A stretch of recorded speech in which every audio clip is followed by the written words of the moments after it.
Assalamu alaikum wa rahmatullahi wa barakatuh. Welcome back to tomorrow's Ummah podcast, where youth from the West discuss Islamic history and various topics and issues as well. Today, I'm joined by Dr. Abdullah Qadri. Assalamu alaikum wa rahmatullah. Wa alaikum assalam wa rahmatullah.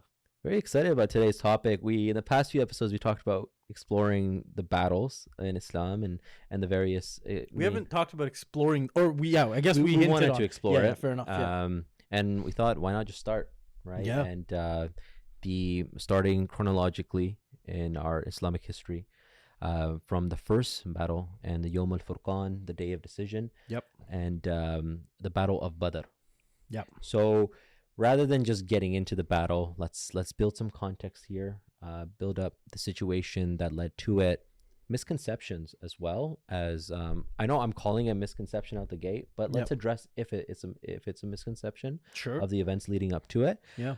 What led the Muslims to be, where they were? Was this before, after Hijrah? Let's set the scene a little. So I guess now Muslims have spent their 13 odd years in Makkah al-Mukarramah. Yep. And now the Hijrah has happened. Hijrah has happened, mashallah, yep. Hijrah has happened. And that whole event with Suraka bin Malik happened. Yep. I bring that up because he plays an interesting role in the Battle of Badr. A quite interesting one. Yeah, we'll touch on that. So, I mean, let's actually touch about before Hijrah, right? Because now the Muslims were under persecution. They've gone through so much. Boycott happened. The initial migration to Abyssinia happened. Yep. So this is technically the second Hijrah. Technically, yes. Yeah. Yes. But we call it the Hijrah because this is now Rasulullah sallallahu alaihi wasallam now leaving. Correct. He's received the divine revelation to complete the Hijrah. Yeah. Basically, and the Prophet sallallahu alaihi wasallam and his family have gone through a hell of a lot by this point. Bilal ibn Hazrat Bilal radiallahu ta'ala anhu has gone through quite a number of sequences that have happened against him. And many of the companions, I mean, there was torture, there was punishment. The richer families would literally shun their own children. They would prison them within their own homes. The Prophet had to eat leaves off trees during the boycott. And, things being thrown at Rasulullah sallallahu alaihi wasallam. Camel dung was placed on the back of Rasulullah sallallahu alaihi wasallam. The Prophet was cursed to such an extent that Allah subhanahu wa ta'ala had to reveal the Quran and say, Tabbat yada abi lahabin wa tab. When Abu Lahab basically insulted the Prophet and said, may your hand be destroyed, Allah said, oh Abu Lahab, may both your hands be destroyed. What a retort by Allah subhanahu wa ta'ala.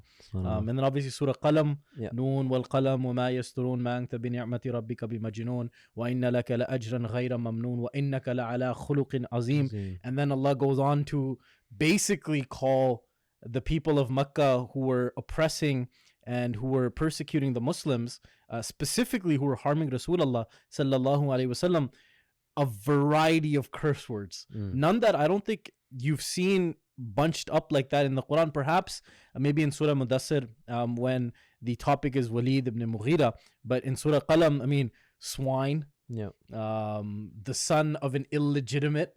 I mean, what else? Like, these are big words used by Allah, basically against enemies of Islam. It just goes to show you to what extent the Muslims had to suffer. And one really interesting story that comes to my mind is the story of Hazrat Abu Bakr. Rasulullah, this is the time when Rasulullah sallallahu alaihi wasallam basically, he's making this dua, and before he made this dua, he's in sujood, and the Muslims, the non-Muslims have decided, you know what, enough is enough. We're going to go after Rasulullah sallallahu alaihi wasallam. Hazrat Abu Bakr as-Siddiq realizes this, goes running. He basically grabs Rasulullah, moves him out of the way, and says, if you want to harm anyone, harm me. And he gets beaten to such an extent that you can't recognize his cheek from his nose from his forehead. Like, everything is swollen. And the tribe of Abu Bakr says, if anything happens to Abu Bakr, you'll have us to contend with. Abu Bakr, he's basically in a coma, wakes up.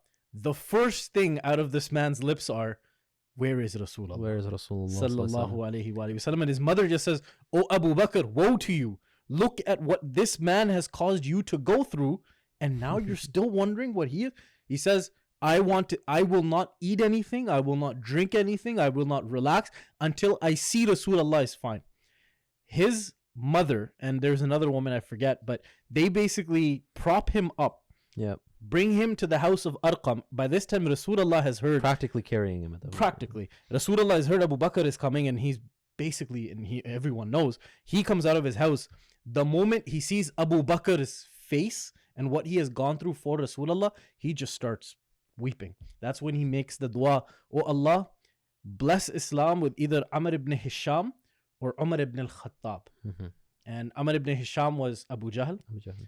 And a very important figure in Battle of Badr, inshallah we'll get to. That's why I bring it up. And Umar ibn al-Khattab is obviously Hazrat Umar radiyallahu ta'ala anhu. So this is just some of the things that the Muslims have gone through. These are prime companions. And this is 13 chieftains. years of build up, right? Yeah. Intensity. It wasn't, and obviously they got the command then to move out. Yes. And I say move out lightheartedly. It was an escape basically, and they performed the hijrah, the migration now to Madinatul Munawwara, where the Ansar, the residents of Madinatul Munawwara, were inviting the Muhajirin, the companions who then migrated. And so and we're seeing now an Islamic state being formed slowly, right? Yep. Over a slow period of time. Yep. A couple of years. And I think it is 2 years after Hijrah then that the Battle of Badr takes place. Now this is very important because the boycott in terms of economic resources still continued after a period of time, right? Well, that, and also what's really important before the Battle of Badr, and this is one of the reasons why Badr had to happen, was many of the Muslims, you mentioned the word escape. Yeah. Now, we obviously don't consider Rasulullah escaped. He didn't need to escape. He didn't need to escape. He was given an order to leave, and that's why he left. But some of the Muslims, they left with their lives. Yep. And when you escape with your lives, I mean, we look at what's happening in Syria, Palestine, Gaza. You just worry about your life. You don't worry about your belongings. No. And some of these Muslims, some of them were really rich. Very, very, like and Quraysh, like the people there were the richest. Right? Oh, yes, yes. They were the most influential and the richest in terms of their wealth. They were experts in trade, experts in speech, merchants, right? And some of them even belonged to families where riches were just given to them. Yeah. And they left it all behind. Yeah, and basically what the Quraysh had, they had 2 years now to gather everything up, usurp basically everything the Muslims had. They usurped it. And they made Abu Sufyan the leader of this usurpation, if you will, and said, you know what, here's all the goods. We now own them. Go and sell them in Sham. Bring us back the profits. So that's where this caravan decided to leave Mecca and go towards Sham, Syria. Don't you think the Muslims now, and we're kind of setting the stage here for the Battle of Badr now, don't you think the Muslims had a right to go back and claim their lost property? I mean, it's their property, right? Like you would. So this is interesting. I like how you build it up because this is where other understanding comes in, right? People now say that, okay, Abu Sufyan has these belongings. People just say it's just a caravan. If the land is yours, the resources are, I'm bringing two perspectives to the page, right? Yeah. I wouldn't say playing devil's advocate, but let's bring a different perspective. They've taken the land. They've now seized those resources as theirs. It is now, quote unquote, their property. Now, yeah, but we don't agree with that. We don't agree with that. And the reason we don't agree with that precedence is because Israel's doing the same thing today. Exactly. Is that what you're doing? And this is the philosophy of property, right? Yep. That because it comes into your hands. Yep. And some of you in university probably study the philosophy of property. I mean, if you dumb it down, the phrase is finders keepers, losers weepers. If you dumb it down, exactly. That's basically what they're playing. That's probably the best way to put it. Yeah. But this is the first thing you learn in economic policy, economic philosophy. Sorry, is the philosophy of property. Yep.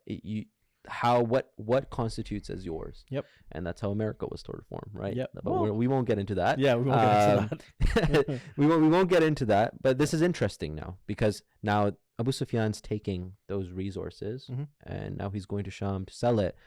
The question now begs is that do those Muslims have they obviously have the emotional worry, which is he's taken my resources and going to go sell them. But to what extent should they react to it in that situation? I mean, that's the question that the Prophet ﷺ was kind of debating amongst himself. And one of the things also is, in terms of the philosophy of possession that you also mentioned here, is many people believe, and what's always happened in history is the strong have always prevailed. And the strong feel like they have a right over the weak. Yep. And we see it on a short scale. Yeah. And in a very, again, it's a very basic example, but parents and children, they've basically followed the same principle. Yep. Parents are strong. They provide the clothes, they provide the food. Physically, they're strong for a long period of time. So they feel they can own the children and possess what they have. Whereas that's not technically right. You're a guardian of the children. That's what Islam teaches as well. Guardian and a guide. A guide of, and this is what Islam teaches, that the strong are there to usurp the weak, or to take away from the weak, or to kill the weak, or they abuse the weak. No, they're there to guide the weak. They're there to help the weak. They're there to pull them up, and so they become as strong as the strong are, so society as a whole can flourish. That's where you get the principles of zakah. That's where you get social welfare. That's where you get sadaqah. All of these principles obviously will be introduced by Islam when the state is formed, right? So this is where there's still jahiliyyah, right? People need to understand that jahiliyyah, it was before the coming of Rasulullah, right? Jahiliyyah was there was no equity and equality. That concept never existed in those communities and tribes, right? I mean, there were always people who weren't jahil, if you will, but the society you can refer to as an age of ignorance. Exactly. Like they would hold their family mark and emblem would be their pride. Yes. Like your pride is what you hold. It's your dignity. Yep. There's nothing else. Your honor isn't. Your modesty isn't. Your pride is the thing that you are putting on the line at every single moment. And I mean, we can take this so many levels deeper, right? They used to bury baby girls. Right, they used to oppress women and treat them like slaves as well, right? And so this era of jahiliyyah, it came with so many different tribal morals. I don't know if moral is the right word, but tribal characteristics. And so these tribal characteristics still existed in these people and their actions, right? And how they possessed the mal in that case. So obviously the jahiliyyah was them being against the truth, which is Islam, and this is where we're getting to Yawm al-Furqan, right? Because now we're dividing two sides. Rasulullah sallallahu and the Ansar Muhajirin, so they're on the side of Islam. And then there's the kuffar, which is the disbelievers, the people who are still ignorant. They haven't let the light in. They're not accepting it. So now we're creating a division, right? So let's get back to Abu Sufyan. So Abu Sufyan now has this. Now, what is the decision that Rasulullah makes? Rasulullah at this point has already received a revelation from Allah. You will either take the caravan or you will win over the Quraysh. He does not share this revelation with anyone. Reason I bring this up, it's such a small point, but it's so important. Those in a position of power nowadays feel privy that they have to share things with others. And I'm speaking of power in terms of leadership. This is a disease in modern society. Usually, give an example. Here's an example. If I'm the president of a club or of anything, I'll say, and I find out something secretive that's going to happen. Ali, I'm going to call you up. I'm going to say, hey man, I've heard about this, but here's something, but don't tell anyone. That don't tell anyone means go and tell bloody everyone. That's basically what you're referring to. And unfortunately, people cannot keep their mouth shut. And this was the first real lesson that Rasulullah was teaching the future leaders. Some decisions you share with others, and we'll get to that. There are other things, a vision that you see, somewhere where you want to go. This is where you get qaids from, mujahids from, mujaddids from, people who have the hikmah to reveal what others want to see and hide what others don't have the wisdom to see. And at the capacity that they can withhold that knowledge. So this is wisdom, right? Yeah. Or hikmah. So when the Prophet, everyone knew that the caravan had gone. I mean, it was a huge caravan with a lot of wealth. News reached the Muslims and they're kind of like, what do we do? What do we do? Where do we go? And they didn't have an army, by the way. No. The Prophet said, let's go. Yeah. Go where? What are we doing? Are we seizing? Are we going to war? Are we getting the caravan? Is it a ambush? Is it all that? Complete hidden. Yeah. Rasulullah did not. Revelations already come. Yeah. But Rasulullah with his divine hikmah decided, no, I'm not going to tell anyone. Let's just go. Yeah. 313 people, technically 340 actually, is what the narration is. They leave Mecca. Yeah. Some of them turn back. Some of them turn back. Yeah. And one of the most interesting examples of those, and by the way, so the caravan's already gone.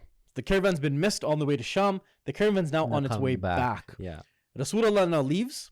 340 people leave. They get to a muqam. I forget the name of, maybe perhaps you know, or you can enlighten me. But there's a muqam in which some people revert or return back. Yep. The most important of them is Hazrat Usman ibn Affan. Yeah. Radiyallahu ta'ala anhu. Hazrat Usman is married to a daughter of Rasulullah, Ruqayya bint Rasul sallallahu alayhi wasallam.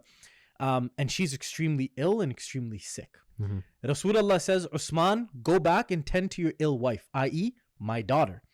Usman ibn Affan, he says, Ya Rasulullah, I want to be with you. You're the Nabi of Allah. We don't know what's going to happen. We don't know if there's going to be a war. We don't know if there's an ambush. Maybe you need help. Maybe you need... I want to be with you. Rasulullah makes a very clear and decisive note. He says, Usman, go back.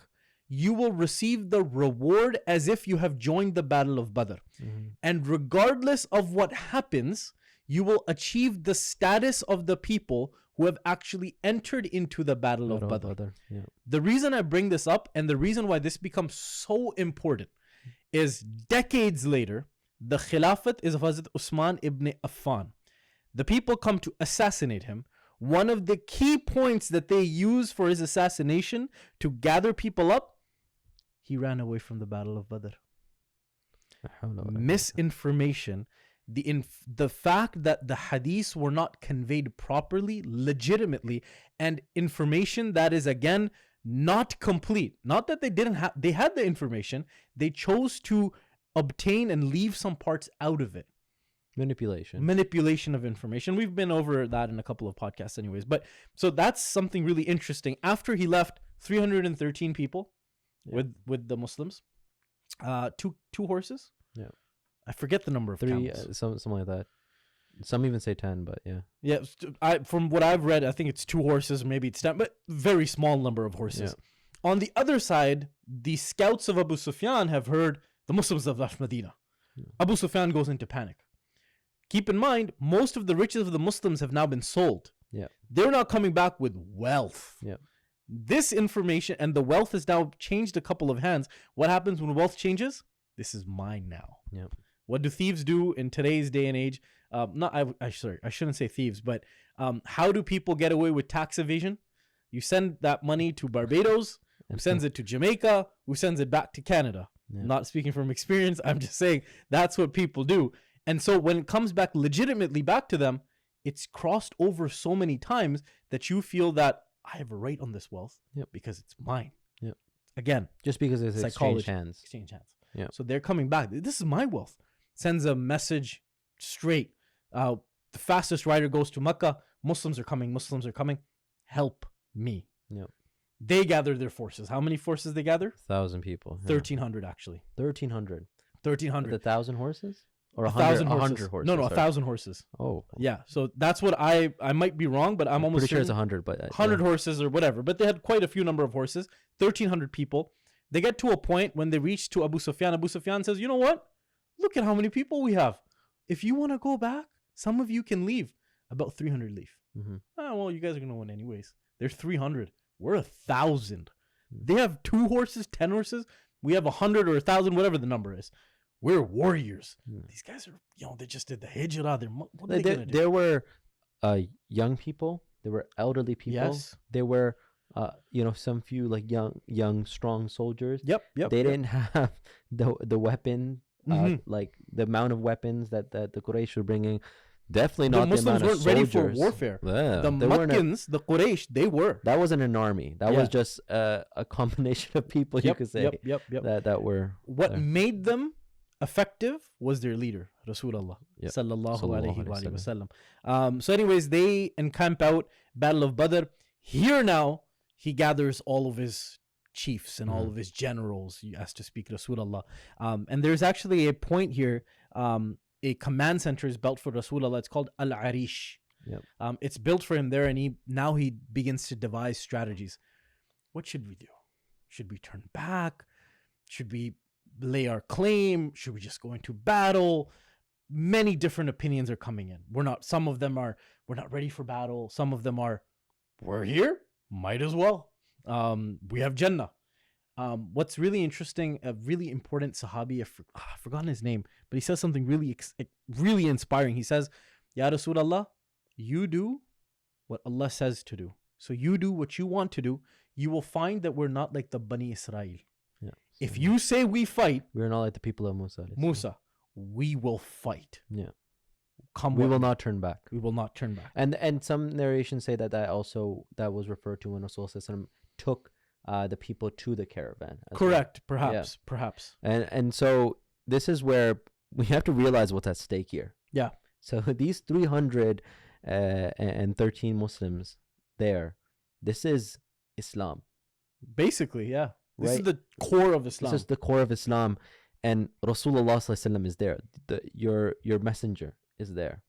And that is what is on the line. I think people need to recognize that war is just not, it's not just two bodies clashing. It is ideologies. It is the movement behind it. It is now it is the religion of Islam, right? That is now existent within these 313 people. Yeah. They are the torchbearers of Islam that are to inculcate it to the completion of Islam and then pass it on to the next generations. Yep. Right. And if we look at it from that perspective, we need that, like, the gravity of the situation is now understood. And around this time, what happens is Shaitan now comes to Abu Sufyan or Abu Jahl, because Abu Jahl is basically the leader now of the whole army. He comes to the kuffar and he say, I'm with you. And what image did he take? The person who I mentioned at the very beginning of this podcast, Suraka bin Malik. Yeah. He says, I'm with you. Go out. They're 313. You guys, they're nothing compared to you. You're 3 times them. Yeah. Let's go. Go out to battle. And obviously they win. And Allah subhanahu wa ta'ala actually makes note of this in the ayah of the Quran in Surah Anfal, in which when he sees the angels descend, he says, I'm out of here. Yeah, I don't even recognize them. I'm gone. Yeah. Abu Jahl actually sees Shaitan running away as Suraka bin Malik. And he calls out to Suraka, where are you going? Why are you running from the battlefield? He says, I see things that you do not see. We cannot contend with them. This is in the Quran, in Surah Al-Anfal. Basically, you go your way. Yeah. I have nothing to do with you. I believe in Allah. And he runs away. And really, this is a life lesson for us in this life. That's what Shaitan does. Gamble $10, $20, everything. When he sees you've got like a little bit left in your account, I'm out of here. You've already basically done, what Shaitan is the sworn enemy of Islam. Yes. And so we need to understand that as Muslims, we are loving people, and we have this obviously we are loving, peaceful people. Yes. But you still have an enemy, and an enemy doesn't mean a sense of hatred to insan. It means a sense of annoyance you should have, no tolerance that you should have for shaitan. Yeah. That is what we should be inculcating within ourselves. Yep. So we may have definitely stepped into the end of the battle, but let's go over it, right? Because now Rasulullah ﷺ, we are entering the battlefield.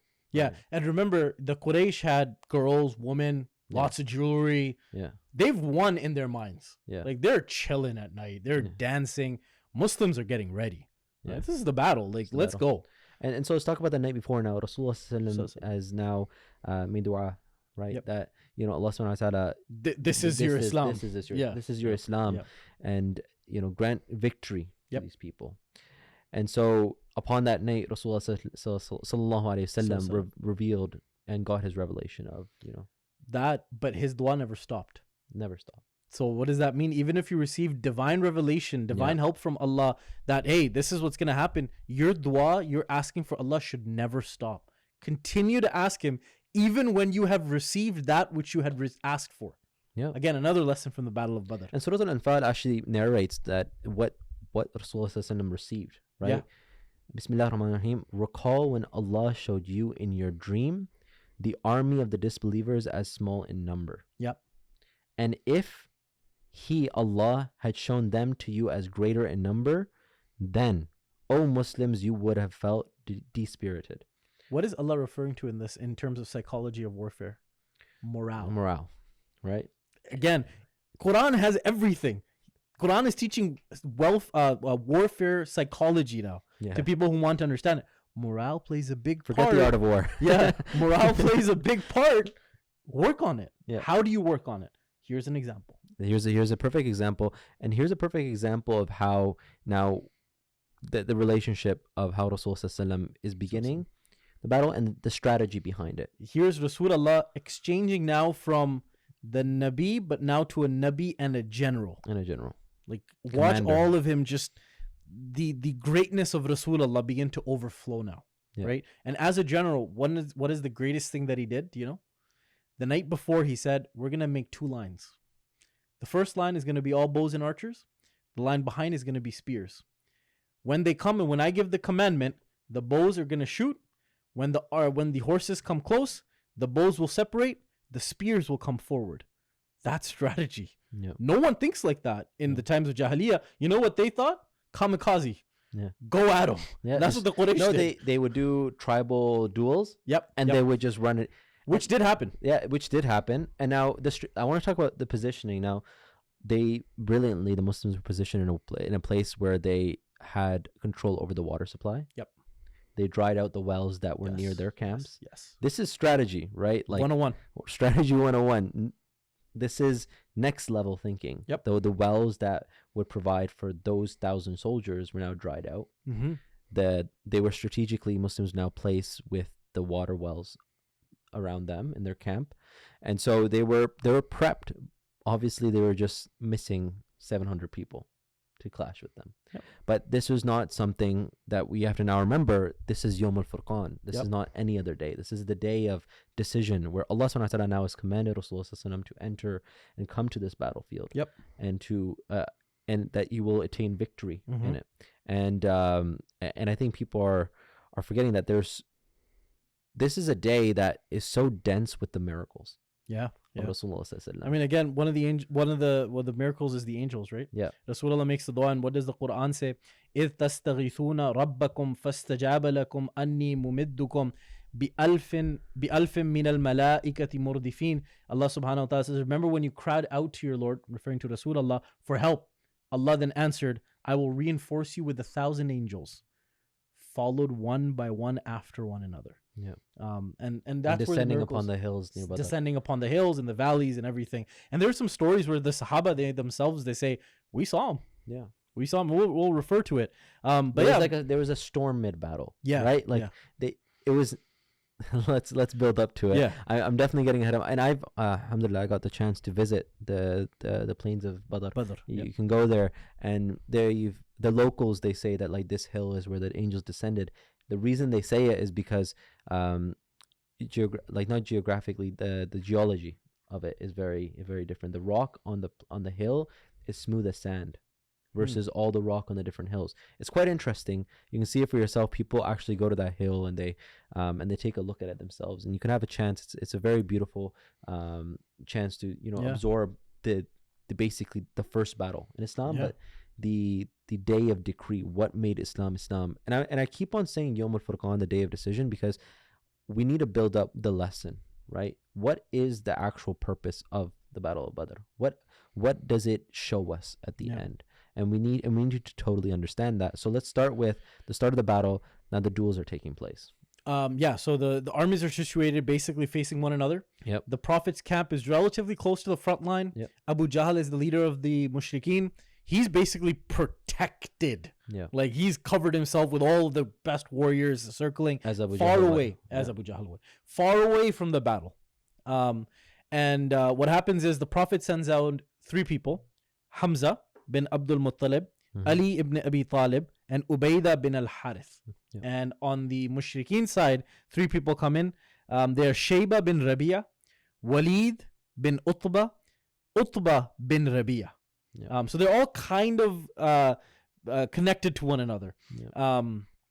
Hamza bin Abdul Muttalib, great warrior, faces off with Shayba bin Rabi'a, kills him right off the bat. Like there isn't even a battle. It's just boom, you're dead. Yeah. Okay. Ali ibn Abi Talib, a teenager, faces off against Walid bin Utbah, dead on the spot. Yeah. Okay, these 2. The third battle is a lot more intense. That's between the Muslims. They have Ubaydah bin al-Harith Other side is Utbah bin Rabi'a, and it's blow for blow. Like you hit me, I hit you. You hit me, I hit you. But because Hamza and Ali radiallahu ta'ala anhum, they had won their battles, they come to defend and protect our Muslim here, Ubaidah radiallahu ta'ala anhu. And that's how Ubaid bin al-Haris radiallahu ta'ala anhu is able to win. Abu Jahl is infuriated. 3 of my greatest warriors killed? No way. What are the Quraysh, the Jahiliyyah, charge, no strategy. We have 1,000 people. They're 313. What are they going to do? Rasulullah, calm, collected, general. He says, when I give the signal, they'll be in range. Shoot your arrows. Shot. Huge wave. I mean, arrows against horses coming against 1,000 deals a lot more damage. Then, once the volley of arrows, and they were close enough, switch, spears. And spears are the best fundamental weapon that they had at the time against charging horsemen. Horses dead. Around this time, very interesting story. 2 boys. I don't even think they were teenagers. Do you know the story? They weren't teenagers, I don't think. Very interesting. If anybody watching, anyone you know who's named Mu'adh, you can bet they're named because of these 2 boys. Both of them, their names are Mu'adh. Mu'adh bin Afra and Mu'adh bin Amr. And Abdurrahman bin Auf, he narrates that during the Battle of Badr, when all the warfare is happening, these 2 boys, Ansari, they come running to me. Young children. They say, uncle, word for uncle. Who is Abu Jahl? Where is Abu Jahl? What do you want to do with Abu Jahl? He's the leader of the mushrikeen. He's over there. We heard that he insults Rasulullah. We want to take care of that. So Abdurrahman bin Auf, he said, what are these kids going to do? What do you mean take care of him? Yeah, he's over there. You see that big hujum, the big circle? He's over there. Well, they're kids. During battle, you're not worried about 10, 11, 12-year-old kids. You're worried about men with armor. So these guys just kind of weave themselves towards the battle. Abdurrahman bin Auf, he says, the next time I looked up, the kids had reached Abu Jahl and they had knocked him out of his horse and they were beginning to cut into him. The only person who noticed that Abu Jahl had fallen, because no one expected this to happen. This was the first assassination, by the way, that the Muslims, whether willingly or unwillingly, had carried out, again, in warfare. Ikramah bin Abu Jahl sees, who later became a Muslim, but he saw this, and he actually was able to put a fatal wound on one of the Mu'adhs, and he actually achieved martyrdom. The other Mu'adh lived a very long life, mashallah. Bravery of the children at that time. Again, it's not just the bravery, it's the jazba that they had to defend Islam, to defend someone who did wrong by Rasulullah sallallahu alaihi wasallam. Defend honor of Islam, not defend honor and pride of some vague thing that you call your pride. But look how they defended the honor. They didn't look at it as the defender of or the defense of the honor of Islam. They considered Rasulullah to be Islam. Exactly. I mean, they were. It was unanimous. Companions. It was synonymous. It's synonymous. You know, is 100%. I mean, they're witnesses of the beauty of Rasulullah sallallahu alaihi wasallam. They're witnesses of the messenger. Yeah. Another story is as the Muslims are beginning to win, basically, Abu Jahl, the leader, has been cut out. He's breathing his last. There's a Sahabi who's now running basically after some of the mushrikeen who are running away, when all of a sudden he says that he hears the sound of a whip like that, and then he hears a blaring voice basically saying aqdim hayzoom, which says go Hayzoom, go for it Hayzoom. And he says the next thing I know, that the person who I was riding after had fallen from his horse, and there was a lash wound on his cheek that had turned green because of the severity of it. Later, I went to Rasulullah and said, I heard this, somebody saying, Aqdim Hayzoom. He says, you met an angel named Hayzoom from the 3rd heaven, says Rasulullah sallallahu alaihi wasallam. He was there with you. There's a Sahabi, his name is Hazrat Sa'ad bin Rabi, radiyallahu ta'ala anhu, and what he used to do, old age now, many years later, he used to go and reminisce in the Battle of Badr, and he used to take his students. And he had become blind at this point. And he used to say, you know, this is what happened and this is what happened. And he used to say, Sa'ad radiallahu ta'ala anhu, he said that if my vision was still here, I would point to the valley from where the angels descended from.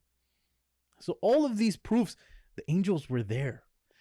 One of the greatest things that happened, obviously, the Muslims, it was relatively quick. The Muslims achieved victory. No, it was quick, yeah. One of the greatest stories, in my opinion, about Rasulullah sallallahu alaihi wasallam, they're reciting salah. I forget if it's nawafil, I forget if it's fard, whatever.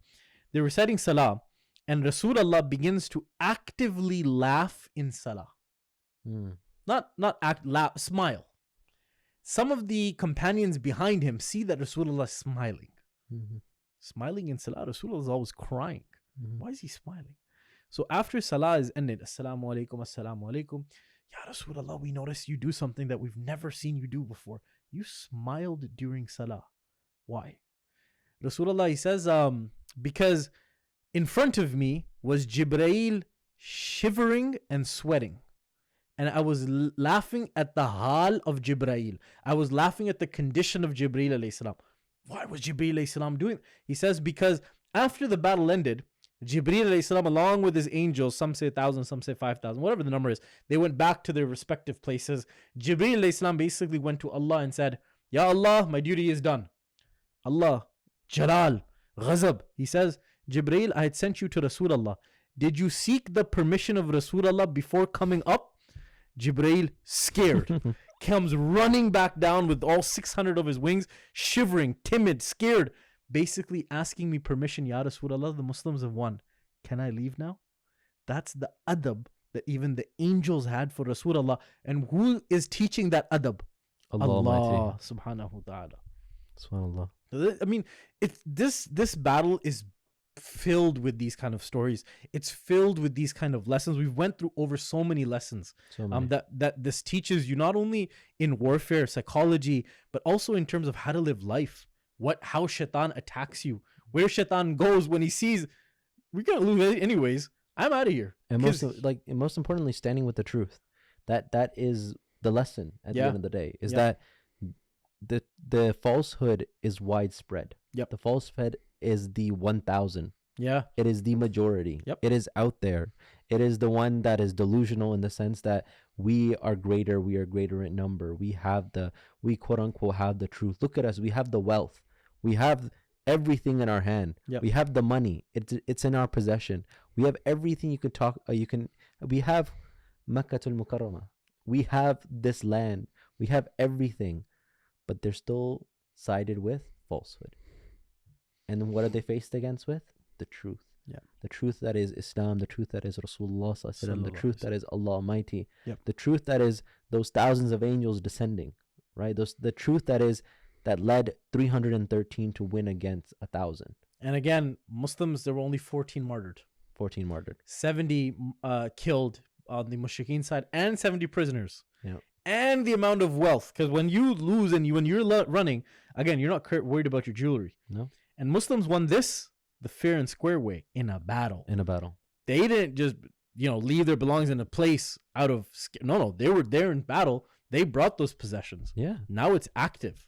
I mean, and they had prisoners, and they took those prisoners and treated them with dignity. Very much so.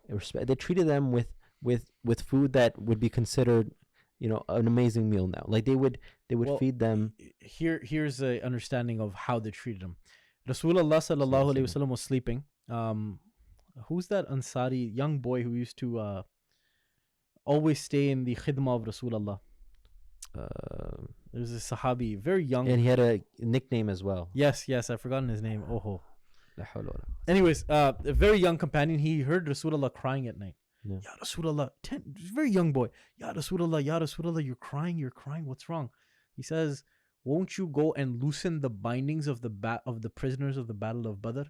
Their cries are making my heart ache. This is the compassion, the rahmah of Rasulullah sallallahu alaihi wasallam. I mean, that story, beyond anything, should teach you the mannerisms of Rasulullah. Mannerisms, and then there's also that you're given back through bounty, or you're given back through teaching the people literacy. Yep. So there is, subhanAllah, like we can go on and on about this, and I know we definitely can.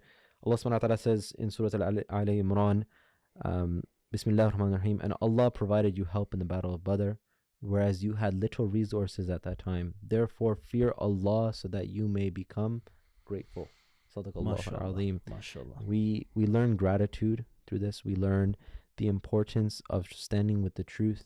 And to be honest, we all go through difficulties in our life. We all go through many highs as well. Sorry, one thing before we conclude here. Do you know what the chant of the Muslims was during this battle? No, I would actually love to hear that. The chant of the Muslims was Ahadun Ahad. Do you know where they got that from? I do. Hazrat Bilal radiyallahu ta'ala anhu. Yeah. And Hazrat Bilal in this battle was able to kill the person who cut off his tongue, who put the rock, who put him through torture. And the Muslims just automatically, as unison, this was going to happen later on, the killing and everything. Bilal radiyallahu ta'ala was part. They looked at Bilal. They saw his enemy on the other side. All of them as one. Nothing was said. Ahadun Ahad. Which translates to? Which is one Allah, one. The one, basically. He is one. He is one. He is one, yeah. He is one. SubhanAllah. Ups and downs happen in life. Yep. But standing with the truth is what we learn, and being grateful for what Allah Almighty gave us, and being grateful for the noble sacrifice of our 14 martyrs of the Battle of Badr, and on may the Allah 300 subhanahu wa ta'ala bless their soul. Inna lillahi wa inna ilayhi raji'un, and grant them the highest maqam in Jannah. Ameen. Ameen.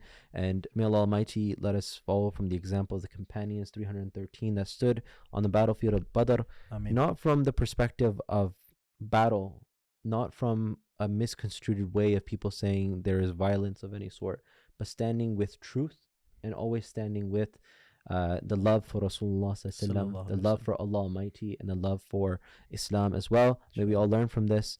Thank you so much, Dr. Abdullah, for this great conversation, and inshallah give us the strength to continue these conversations of the history in Islam and what we can learn from it. Thank you all so much for tuning in. Catch you next time. Assalamu alaikum wa rahmatullah.